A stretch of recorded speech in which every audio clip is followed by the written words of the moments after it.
Nancy Inabnetts, a realtor with John Ray Realty for over 20 years. I enjoy working with my clients all over Washita Parish.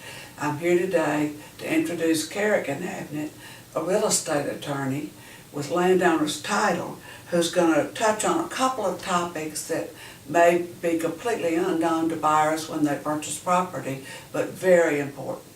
Carrick, can you tell us about a few things you felt were important to buyers? Thank you, Nancy, and thank you for allowing me to discuss some of my favorite real estate subjects. I have one particular item that I feel is extremely important that buyers consider when they're purchasing a new home, or buyers consider when they're purchasing rural land, and that is building restrictions. Building restrictions are covenants which are either imposed on the land by the subdivider, if it's a subdivision, or any owner of the land. And they're always in writing, and they're recorded in the clerk's office of the parish in which the land is situated. Basically, what building restrictions do is they say what you can do and what you can't do with the land. And so that makes it very important for a prospective purchaser to know exactly what the parameters of her using the land are.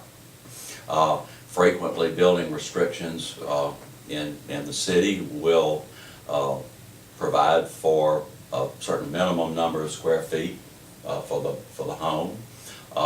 They may provide that all garages be attached, or they may require a certain type of building materials for the dwelling.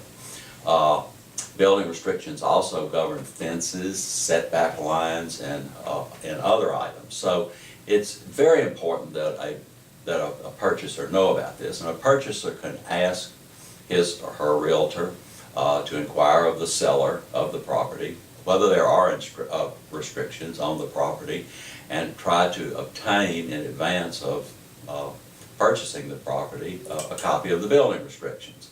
I always, at the closing, try to give a certified copy of the building restrictions to the purchaser, so that the purchaser will have a copy in his or her file. There are frequently traps that a buyer can fall into. For instance, one might think that there would not be any restrictions on a piece of rural land in an unsubdivided area, but I have seen building restrictions on a piece of rural land which said that you couldn't move an old home onto that property, and we've actually had problems with that because of the building restrictions requirements. So try to remember in purchasing a home to inquire of the seller and obtain copies of building restrictions or restrictive covenants. I've had a few examples where a fence, how tall a fence can be, and a restriction will say 6 feet and someone puts it up 8. It creates a problem. They also cover whether you can park a boat in the front of your yard and how far a fence can go to the curb to block the view.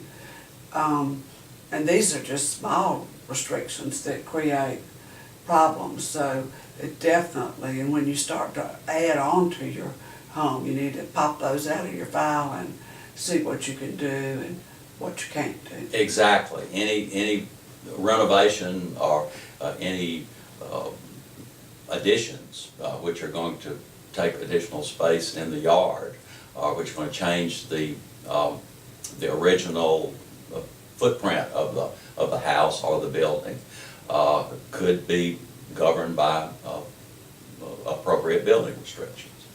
And they are protection. I've had buyers move here who've lived in areas with no restrictions and just find out that anything can be housed around them, and their first question is, I'd like to live in a subdivision with restrictions, because it's a protection. It keeps the values up in that neighborhood. Indeed, they protect the values of of the homes and of buildings in the neighborhood. And we thank you for watching this presentation by John Ray Realty on YouTube, and hope you find the home of your dreams.